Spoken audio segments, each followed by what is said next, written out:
Hello बच्चों, आप सभी का स्वागत है आपका अपने यूट्यूब चैनल कंबोज सर पर। तो आज की वीडियो हमारी पूरी रहने वाली है हिंदी पर। और इससे पहले हमने आपको मैथ, साइंस और एसएसटी के सारे मोस्ट इंपोर्टेंट क्वेश्चंस और चैप्टर वाइज आपको ए टू जेड मैं आपको प्रोवाइड करा चुका हूँ, ताकि जब आपके बोर्ड एग्जाम चल रहे हो तब आपको इधर उधर भटकना ना पड़े। बच्चों का काफी अच्छा रिस्पॉन्स भी मिल रहा है। और लास्ट ईयर भी आपको मैंने बोर्ड एग्जाम की तैयारी कराई थी। आप चाहे तो पिछली प्रीवियस वीडियोस भी देख सकते हैं लास्ट ईयर की। और इस बार आपके 3 सब्जेक्ट मैं पहले ही कवर करा चुका हूँ। आपका जो बचा हुआ है वो है हिंदी और इंग्लिश। तो हिंदी के अब आपकी कंटिन्यू क्लासेस चलेंगी कब तक? 16 फरवरी तक, क्योंकि 16 फरवरी को आपका पेपर है। तो उससे पहले पहले मैं आपको सब चीज प्रोवाइड करा दूंगा, ताकि आप जब बोर्ड एग्जाम में बैठे तो आपका एक क्वेश्चन भी ऐसा ना लगे कि ये तो हमने पढ़ा ही नहीं है। तो आज की वीडियो में मैं आपको बताऊंगा कहाँ से पढ़ना है, कितना पढ़ना है और किस किस को छोड़ना है। क्योंकि अगर आपने सिलेबस नहीं देखा तो मैं आपको सिलेबस भी दिखाऊंगा आज। और उस सिलेबस में कौन सा 30% सिलेबस आपका कट हुआ है, कौन से चैप्टर आपके नहीं आने एग्जाम में, सब कुछ डिस्कस करेंगे आज की वीडियो में। तो देर ना करते हुए ले चलता हूँ सीधा आपको। आज के सबसे पहले हम क्या सिलेबस देखेंगे कि हिंदी के सिलेबस में हमारा है क्या क्या। ठीक है, तो यहाँ पर आप स्क्रीन पर देख पा रहे हैं पहला जो सबसे पहले सिलेबस। और कई बच्चे कहेंगे कि सर आप कहीं से भी दिखा दे रहे हो, तो मैं सीधा पहले आपको एक प्रूफ दे देता हूँ। तो ये आप देख रहे हैं माध्यमिक शिक्षा परिषद उत्तर प्रदेश प्रयागराज है। ठीक है, इनकी जो ऑफिशियल वेबसाइट है वहां से आपका ये सिलेबस निकाला है। यहाँ पे आप देख पा रहे हैं syllabus all subject class wise session 2022-23। ठीक है, तो यहाँ पे आप सब देख पा रहे हैं। तो इसमें देखो बेसिकली आपको क्या ध्यान रखना है। सबसे पहला कि यहाँ देख रहे हैं क्लास 10th का सिलेबस। तो क्लास 10th के सिलेबस में आप यहाँ देख रहे हैं हिंदी। ठीक है, तो जब हम इसको डाउनलोड करते हैं तो आपका हिंदी का सिलेबस निकल करके आता है। तो यही सिलेबस मैं अब आपको यहाँ दिखाने जा रहा हूँ। तो इस सिलेबस में आपको देखो क्या क्या पढ़ना है और क्या क्या चीज इस बार आपकी एग्जाम में रहेगी और कौन सी इस बार नहीं रहने वाली।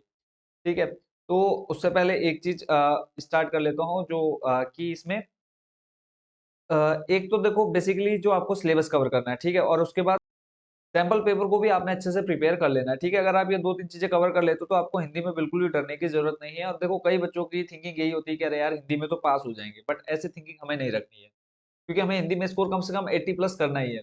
किसी भी हालत में कितना स्कोर करना है? 80 प्लस। अगर 80 प्लस नहीं जाता तो देखो उससे फिर बेकार है कि हिंदी का पेपर आप दे करके आए। क्योंकि हिंदी और इंग्लिश ही आपके ऐसे दो सब्जेक्ट हैं जिनमें आप परसेंटेज बहुत अच्छी ला सकते हो अगर आप एवरेज स्टूडेंट हो। ठीक है, बाकी सब्जेक्ट में आप इतना टाइम नहीं दे पाते और ना ही उसमें आप इतना अच्छे से लिख पाओगे, बट जो हिंदी और इंग्लिश का पेपर है उसमें आप बहुत अच्छे से कवर कर सकते हो। तो यहाँ पे जैसा कि आप देख पा रहे हैं स्क्रीन पर, पहली चीज जो आपने देखनी है वो है सिलेबस। ठीक है, सबसे पहले आप सिलेबस के अकॉर्डिंग आपने प्रिपरेशन करनी है। देखो 20 नंबर आपके क्या है? पूर्णांक। और इसमें आपके क्या आएंगे? एमसीक्यू क्वेश्चन आने ही आने हैं। तो वो जो एमसीक्यू क्वेश्चन आने वाले हैं वो किस टाइप के आएंगे वो भी मैं अभी दिखाऊंगा, और आपको कौन से तैयार करने हैं वो भी आपको अभी जो कंटिन्यू वीडियो आएंगी आपको 2-3 दिन के अंदर अंदर सब कुछ कवर कराने वाला हूँ। तो रिक्वेस्ट है जिन बच्चों ने अब तक चैनल को सब्सक्राइब नहीं किया है, चैनल को जरूर सब्सक्राइब कर लीजिए, ताकि अब जो आपकी प्रिपरेशन होने वाली है ये आपके बोर्ड एग्जाम को देख करके होगी। इससे पहले तो आपको चलो डेली आपको 2-3 वीडियो मिल जा रही थी कि इंपॉर्टेंट क्वेश्चन करके, बट अब जो कंटिन्यू वीडियोस आएंगी वो आपके पूरे बोर्ड एग्जाम पर डिपेंड है। तो उस पर आपने बिल्कुल फोकस करके तैयारी करनी है। ठीक है, पहला क्वेश्चन देखो आपका आएगा कि हिंदी गद्य के विकास का संक्षिप्त परिचय, जिसमें आपका शुक्ल युग तथा शुक्लोत्तर युग आ जाएगा। दूसरा है आपका हिंदी पद्य के विकास का संक्षिप्त परिचय, रीतिकाल एवं आधुनिक काल। तो ये जो काल और युग आपने देख लिए, दोनों को अच्छे से देख लेना है। एक बार इसको आप ऊपर ऊपर से देख लो, बाकी इंपॉर्टेंट क्वेश्चन मैं आपको यहाँ से सारे दूंगा। बाकी काव्य सौंदर्य, ये रस भी आपको जल्दी मिल जाएंगे। अलंकार और छंद, ये तीनों चीज आपको बिल्कुल मतलब ऐसे आपको बिल्कुल शॉर्ट टॉपिक बना के दूंगा कि आपको बिल्कुल लगेगा नहीं कि हमने इतनी जल्दी इनको कवर कर लिया। ठीक है, बहुत मतलब इनके सारे नोट्स रेडी हैं, बस आपको मिलने बाकी हैं अभी तक। और उसके बाद आ जाता है हिंदी व्याकरण। हिंदी व्याकरण में देखो आपका क्या आएगा? उपसर्ग आ जाएगा, प्रत्यय आ जाएगा, समास आ जाएगा, तद्भव। बस इन 4 पॉइंट्स को भी मैं आप लोगों को बहुत जल्दी प्रोवाइड करा दूंगा, बस कंटिन्यू चैनल के साथ आप लोग जुड़े रहें। उसके बाद आ जाता है संस्कृत व्याकरण। संस्कृत व्याकरण में आपका संधि, शब्द रूप, धातु रूप, और उसमें भी कौन कौन से आएंगे वो आप वीडियो रोक करके इसको आप इजिली आराम से पढ़ पाएंगे। फिर आ जाता है आपका 50 नंबर का क्या? वर्णनात्मक प्रश्न। टोटल आपका कितने नंबर का पेपर बनता है बच्चों? 70 नंबर का। ठीक है, 50 नंबर का ये आ गया, 20 नंबर का, सॉरी 20 नंबर के ऊपर आपके एमसीक्यू। उसके बाद आपको इसके अंदर क्या पढ़ना है? ठीक है, जो आपका वर्णनात्मक प्रश्न है इसके अंदर आपको पहला तो क्या आ जाएगा? गद्य हेतु निर्धारित पाठ्य वस्तु से गद्यांश पर आधारित प्रश्न, यानी गद्यांश पर जो आपकी कहानियां उससे रिलेटेड प्रश्न आएंगे।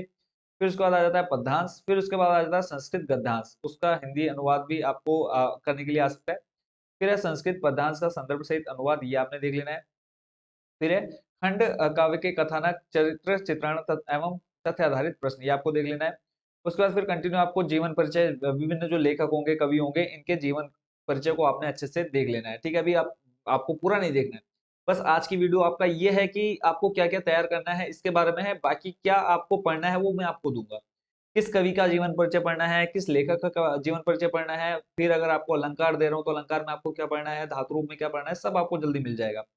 उसके बाद आ जाता है संस्कृत में, संस्कृत खंड के पाठ्य वस्तु से कंठस्थ एक श्लोक तो आपको अच्छे से मतलब कम से कम 3 श्लोक आप याद रखिए। 3 में से कोई भी एग्जाम में क्या होता है कि टेंशन की वजह से कई बार हमारे दिमाग से वो निकल जाता है, तो कम से कम 3 श्लोक आप अच्छे से याद करके रखिए। नेक्स्ट है आपका आधारित प्रश्नों में से किन्हीं 2 का संस्कृत में उत्तर देना है। आपके जो संस्कृत की बुक है उससे रिलेटेड आपको कुछ क्वेश्चन आएंगे, उसके आंसर आपने देने हैं। उसके बाद आ जाएगा निबंध, और निबंध में भी आपको कौन-सा पढ़ना है, और सिर्फ आपको 3 निबंध दूँगा, ज़्यादा नहीं दूँगा। उन तीनों निबंध में से एक 100% आपके एग्जाम में आएगा, लिख करके रख लो अभी। फिर उसके बाद आंतरिक मूल्यांकन, ये आंतरिक मूल्यांकन तो मैं ऑलरेडी पहले भी बता चुका हूँ, तो इसको मैं नहीं बता रहा हूँ यहाँ पे। बट उसके बाद आपका जो सिलेबस कट हुआ है, यानी आपको जो नहीं पढ़ना है, वो मैं पहले आपको जल्दी-जल्दी दिखा देता हूँ। ठीक है? यहाँ देखो, यहाँ पे क्लियरली लिखा है 30% सिलेबस आपका क्या हुआ है, कम किया गया है। आई होप कि आपके स्कूल में ये पहले से बता दिया गया हो और आपने इन चैप्टर्स को नहीं पढ़ा होगा, ठीक है? तो इसमें से देखो आपको क्या-क्या छोड़ना है, जो आपकी इस बार हिंदी की बुक है। एक तो है पहला क्या लिखूँ? इसको नहीं पढ़ना है, ईर्ष्या तू ना गई मेरे मन से, इसको नहीं पढ़ना है, पानी में चंदा और चाँद पर आदमी। ये 3 चैप्टर आपके गद्य से आ गए। फिर काव्य से आ जाता है सुमित्रा नंदन पद, दूसरा है माखनलाल चतुर्वेदी, केदारनाथ सिंह, अशोक बाजपेयी, और इनकी कौन-कौन सी कविताएँ? चंद्रलोक में प्रथम बार, जवानी, नदी, युवा, जंगल और वर्षा सुंदरी के प्रति, जो कि महादेवी वर्मा की है। तो इन चैप्टर्स को आपने बिल्कुल भी नहीं पढ़ना है। ये क्लियरली आप यहाँ पे देख पा रहे हैं, 30% आपका क्या कर दिया है, कम कर दिया गया है पाठ्यक्रम। तो कई बच्चों को अभी ये पता नहीं होगा, तो जिनको नहीं पता है वो अभी देख लो, और जिनको पता है वीडियो स्किप करो और फटाफट आगे चलते जाओ, ठीक है? मैं ऐसा नहीं कह रहा कि जिनको पता है वो भी देखो। फिर उसके बाद आपका संस्कृत से क्या हटा है, केन किम वर्तते, फिर उसके केन किम वर्तते, और फिर है अन्योक्ति विलासः, ये दो आपके यहाँ से हट गए हैं। फिर उसके बाद है संस्कृत एवं हिंदी व्याकरण, यहाँ से आपका देखो समास हट गया है, संधि हट गई है, सर्वनाम, धातु रूप। संधि में आपका वृद्धि संधि हट गई है, सर्वनाम में देखो तद, युष्मत, और धातु रूप में दृश्य, पच, और समास में आपका कर्मधारय है बहुव्रीहि। बाकी जो 4 समास है वो मैं आपको जल्दी बता दूंगा। उसके बाद है हिंदी के सरल वाक्यों को संस्कृत में अनुवाद, फिर हिंदी से क्या आ जाएगा, इंग्लिश में ट्रांसलेट आ जाएगा, सॉरी इंग्लिश कह रहा हूँ, संस्कृत। ठीक है, अभी मैं आपको इसलिए इंग्लिश निकल गया क्योंकि अभी थोड़ी देर पहले मैंने आपको क्या बताया कि 3 सब्जेक्ट दे दिए हैं, 2 सब्जेक्ट बचे हैं। तो ये सिलेबस आपका हिंदी का है। 20 एमसीक्यू, 50 नंबर का आपका दूसरा आएगा। तो ये समझ गए। उसके बाद देखो अब आपके क्वेश्चन किस तरह के आने वाले हैं, वो मैं आपको जल्दी-जल्दी दिखा देता हूँ। ठीक है? और उसके बाद आपको पूरा बताऊँगा आपने किस तरह से क्या तैयार करना है। ठीक है? तो इसको मैं फुल स्क्रीन में ले लेता हूँ।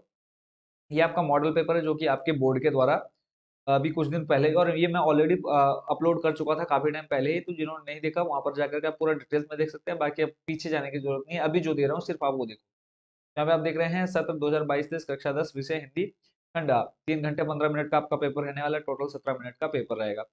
तो इसका जो ऊपर का हेडिंग है उसको जल्दी से पढ़ देता हूँ। इसमें लिखा है 15 मिनट आपको प्रश्न पत्र पढ़ने का मिलेगा। 2 खंड हैं आ और बा, फिर है आपको ओ ओएमआर शीट मिलेगी, इसमें आपको नीले और काले पेन का यूज़ करना है। किसका पे यूज़ करना है? नीले और काले पेन का। और ये ध्यान रखना है कि वो क्या हो, जेल ना हो, जेल पेन ना हो। कैसा यूज़ करना है आपको? बॉल पॉइंट पेन का यूज़ करना है। ठीक है? और गोले को भरना है तो गोले को आप अच्छे से भरेंगे, ऐसा नहीं कि ऐसे करके कर दिया और छोड़ कर के आ गए। उसके बाद फिर बोला है बहुविकल्पीय में प्रश्न 1 अंक का है, और उसके बाद बोला है कि आ को करने के लिए 1 घंटा, और बाकी जो सेक्शन बाय यानी जो 50 नंबर का है उसको आपको सॉल्व करने के लिए पूरे-पूरे 2 घंटे मिलेंगे, ठीक है? तो टोटल यहाँ पे 3 घंटे 15 मिनट, देखो 15 मिनट आपको पेपर पढ़ने का मिला, 1 घंटा आपका आ सेक्शन और 2 घंटा आपका सेक्शन बा पढ़ करने के लिए मिलने वाला है। ठीक है, बाकी इसमें ये लिखा है कि जितने क्वेश्चन आपको एग्ज़ाम में दिए गए हैं उनके सारे नंबर्स उनके सामने लिखे हुए हैं। तो ये सैंपल पेपर ऑलरेडी प्रोवाइड करा चुका हूँ, जिन्होंने अब तक नहीं देखा सिंपल टाइप करो sample paper UP board compose sir, तो आपको ये पूरा सैंपल पेपर देखने को मिल जाएगा, ठीक है। तो इसमें अब आपको कौन कौन सा पढ़ना है, ये आप देखो, इनके ज्यादातर क्वेश्चंस अब इसमें से देखो कितना आएगा। ये जब मैंने सैंपल पेपर दिया था, मैंने ये कहा था कि यहाँ से आपका 30 से 40% इसी पेपर से सेम टू सेम उठ करके आने वाला है। 30 से 40% क्या आएगा, सेम टू सेम उठ करके आने वाला है। तो इस सैंपल पेपर को आपने बहुत अच्छे से तैयार कर लेना है। ठीक है? और देखो इसमें आपकी जो श्लोक तो आना ही आना है, और बाकी इसमें देखो संस्कृत वाला पोर्शन आप वीडियो को रोक करके इसको आराम से पढ़िए। मैं नहीं कहूँगा, बाकी ये जो सिलेबस है और सैंपल पेपर है इसको मैं डिस्क्रिप्शन में भी आपको दे दूँगा, आप चाहे तो उसको पूरा आराम से पढ़ लीजिएगा। मेन है कि इसको एक बार आप लोग देख लें, और यहाँ पे देखो जीवन परिचय में ये 3 तो आप देख लो, ठीक है? 3 तो ये हो गए किसके? लेखक। और उसके बाद अगर मैं कवियों की बात करूँ तो नीचे आपको कितने कवि दिख रहे हैं? 3। एक तो अगर देखो लेखक की बात करें तो राजेंद्र प्रसाद, जयशंकर आचार्य, रामचंद्र शुक्ल। इसके अलावा मैं आपको 3 और लेखक दूँगा और 3 और आपको कवि दूँगा जिनको आपने पढ़ना है, और इन 6 में से आपके ये 3+2 3+2 ये 5 नंबर आपके बहुत इजीली आपको मिल जाएंगे, यानी 10 नंबर बहुत आराम से आप लोग लेके आएंगे। ठीक है, बाकी जितने क्वेश्चन दूंगा सब आपके मोस्ट इंपोर्टेंट और वही आपके एग्जाम में आएगा, गारंटी 100%। अब इसमें देखो, गोस्वामी तुलसीदास, सुमित्रानंद पंत और महाकवि सूरदास, 3 ये हो गए, टोटल 6 ये, और 6 मैं आपको और दूंगा टोटल लेखक और कवि। तो टोटल 12 लोगों को आपने पढ़ना है, ज्यादा आपको डिटेल में नहीं जाना है। और अभी मैंने आपको कहा था पाठ्य पुस्तक में कोई एक कंठ श्लोक, तो आपको मैंने कितने बोले, 3 3 आपने अगर याद कर लिए तो आपका एक नंबर भी नहीं कटेगा, हिंदी में लिख करके रख लो। फिर है आपका संस्कृत में उत्तर देना है, ये अभी मैंने आपको सिलेबस दिखाया। बाकी ये पूरा सैंपल पेपर डिस्क्रिप्शन में लिंक मिलेगा, वहां से आप डाउनलोड करके पूरे सैंपल पेपर को खुद से सॉल्व करिए और देखिए कि आपका कितना स्कोर बन रहा है। बाकी आपको हर एक चीज का टॉपिक वाइज आपको बहुत जल्दी वीडियोस देखने को मिलने वाली है। इसमें अब देखो, पहला बोला है किसी एक विषय पर निबंध लिखना है, आपको यहाँ पे 4 दे रखे हैं। इन 4 में से आप देख लीजिए कौन सा 2 आपने याद रखना है। एक तो है पर्यावरण संरक्षण के उपाय और एक है आतंकवाद का कारण एवं निवारण, 2 आपने ये देखने हैं। 3 निबंध और आपको दूंगा, टोटल 9 नंबर आपके 100% आएंगे। इन्हीं में से 3 तो 5, 2 आपको ये वाले याद करने हैं, 3 जो अभी मैं आप लोगों को दूंगा वो पूरा सॉल्यूशन दिखाऊंगा। ये जो 5 है ना, पांचों के 5 मैं आपको पूरा सॉल्व दिखाऊंगा और लिखने का तरीका पूरा दिखाऊंगा। तो 5 ये चीजें आपने तैयार कर लेनी है। अब ये तो हो गई किसकी बात, सिलेबस और सैंपल पेपर की बात, किसमें कितना क्या पढ़ना है सब आपको समझ में आ गया होगा। ठीक है, उसके बाद फिर जो आपने कुछ चीजें देखनी है, हिंदी में लिखने का तरीका। ठीक है, हिंदी जब आपको OMR शीट मिलेगी उसमें आपने किस तरह से रोल नंबर भरना है और किस तरह से आपने उसमें टिक करने हैं, वो मैं आपको ऑलरेडी बता चुका हूँ। ठीक है, प्रीवियस वीडियो लिंक मैं डिस्क्रिप्शन में दूंगा, आप वहां से देखिए। प्लस एग्जाम हॉल में कोशिश करिएगा कि शांति से बैठना है। ऐसा नहीं कि आप जैसे ही एग्जाम हॉल में घुसे आपको कुछ नहीं आता तो आपने इधर-उधर देखना शुरू कर दिया, ऐसा बिल्कुल नहीं करना है। अगर मान लो आपको कुछ भी नहीं आ रहा है, पहली बात तो अगर आप चैनल के साथ जुड़े हुए हैं पहले से, तो आपको ऐसी नौबत आएगी कि नहीं, आएगी ही नहीं कि आपको कुछ आता ना हो। अगर आप मान लो आज भी अगर इस वीडियो को देख रहे हैं, आज ये आपका पहली वीडियो है, तो उसके बाद भी अगर आप कंटिन्यू एग्जाम तक वीडियोस देखते हैं तो 100% आपका 60 प्लस स्कोर रहने वाला है, अगर आप आज हिंदी में 0 हैं। ठीक है, 65 से 70 नंबर आपके इजीली बन जाएँगे अगर आप अभी ये आपने पढ़ना स्टार्ट किया है। और अगर आप पहले से आपको सब कुछ तैयार है तो 100% आपके मार्क्स आके रहेंगे, कोई आपके नंबर कम नहीं कर सकता है, खास करके हिंदी में।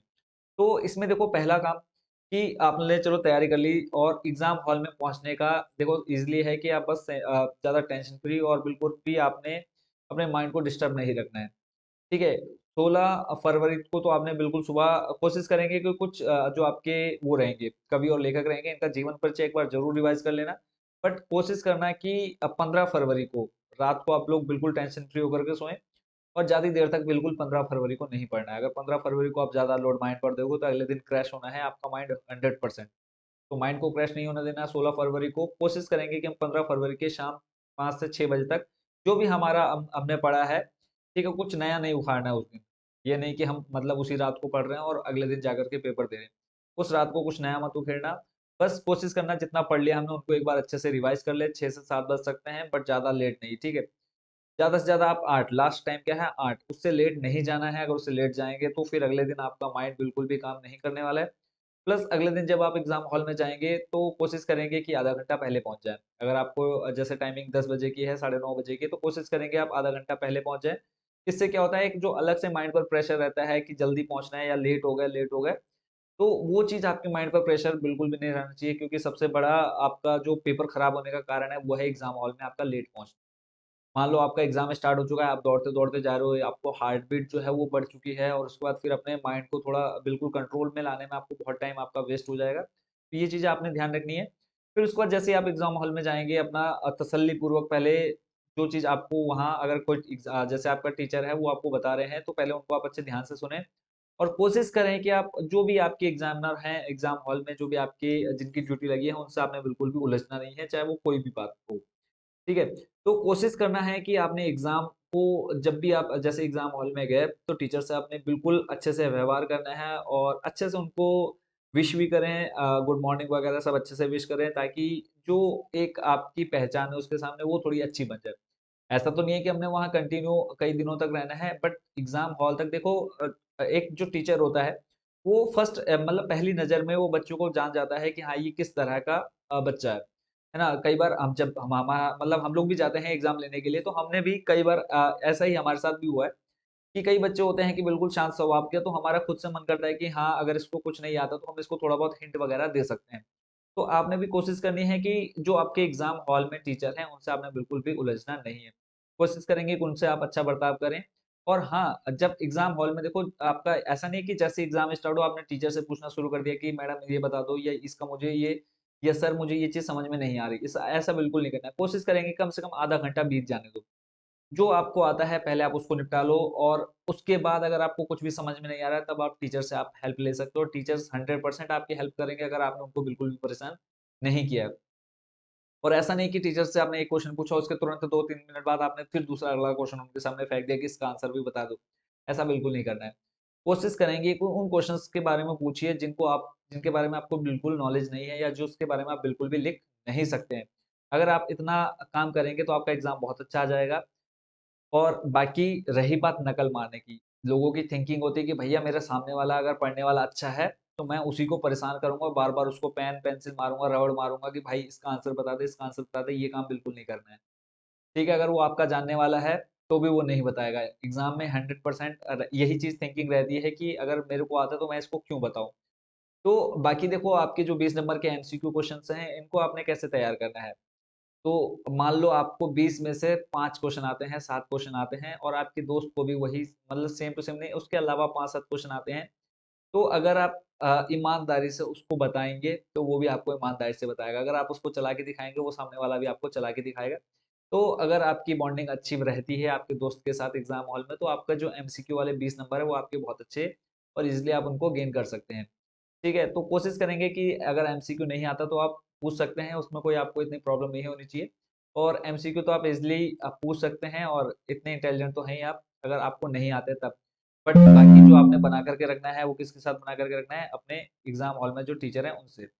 और बेस्ट विशेज़ आपको हमारी तरफ से, कंबोज सर की तरफ से, कि आप अच्छे से तैयार होकर के जाइए 100% तैयारी के साथ, कि आगे जो भी है हम उनको खत्म कर दें। ठीक है? जब तक तोड़ेंगे नहीं तब तक छोड़ेंगे नहीं। कंटिन्यू आपको वीडियोज़ मिलती रहेगी हिंदी, और उसके अलावा आप जो भी आपके एग्ज़ाम स्टार्ट हो चुके हैं, कंटिन्यूअस आपको वीडियो देखने को मिलती रहेंगी, चाहे वो आपका हिंदी हो, इंग्लिश हो, सामाजिक हो, विज्ञान हो, गणित हो। उसके अलावा होम साइंस हो गया और उसके अलावा कृषि।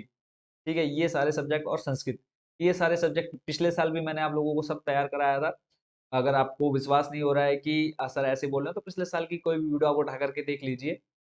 बोर्ड एग्ज़ाम 2022, 21-22, तो आप वहाँ जाकर के बच्चों के कमेंट्स पढ़िए, कैसा रिस्पॉन्स रहा।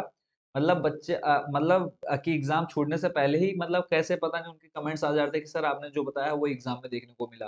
कोई भी वीडियो उठा लो, उसके बाद अगर आपको लगेगा कि हाँ सर के चैनल के साथ जुड़ना चाहिए, तो बिल्कुल आप मोस्ट वेलकम है आप सभी का। और ये है कि अगर आप एग्ज़ाम तक जुड़े रहते हैं, आपके लास्ट एग्ज़ाम तक, तो आपकी बहुत अच्छा रिज़ल्ट बनने वाला है और 100% आप लोगों की परसेंटेज बहुत अच्छी आने वाली है। तो आज की वीडियो में सिर्फ़ आप लोगों को बेसिक नॉलेज देनी थी कि किस तरह से आपने एग्ज़ाम में बैठना है, और ख़ास करके टीचर से नहीं उलझना है। कुछ भी हो जाए टीचर से नहीं उलझना है, और कोशिश करेंगे कि उनसे बहुत अच्छे से बिहेव अपना बना करके रखेंगे, व्यवहार करेंगे, और ख़ास करके जो अपने आस-पास हैं उनको भी ज़्यादा परेशान नहीं करना है एग्ज़ाम हॉल में। अगर उनको ज़्यादा परेशान करोगे तो आप पूरे पेपर में परेशान रहोगे, क्योंकि सीट आपकी चेंज नहीं होती है। जहाँ आपकी सीट रहेगी नेक्स्ट पेपर में पॉसिबल है, मतलब बहुत कम चांसेस होते हैं कि सीट चेंज हो। बट पॉसिबिलिटी यही है कि आपके हर पेपर में वही आपके आस-पास बैठने वाले हैं, तो उनसे आप अच्छी बॉन्डिंग बना लीजिए जैसे ही आपका फर्स्ट पेपर होता है। बाकी सभी को बेस्ट विशेज़, अच्छे से तैयारी करते रहो। बाकी भगवान सबका देख रहा है, जिसने जितनी मेहनत की है उसके अकॉर्डिंग उसको फल मिलेगा। और अगर लास्ट टाइम पर भी वो मेहनत कर रहे हैं तो उसको उसके अकॉर्डिंग बहुत अच्छा रिज़ल्ट मिलेगा।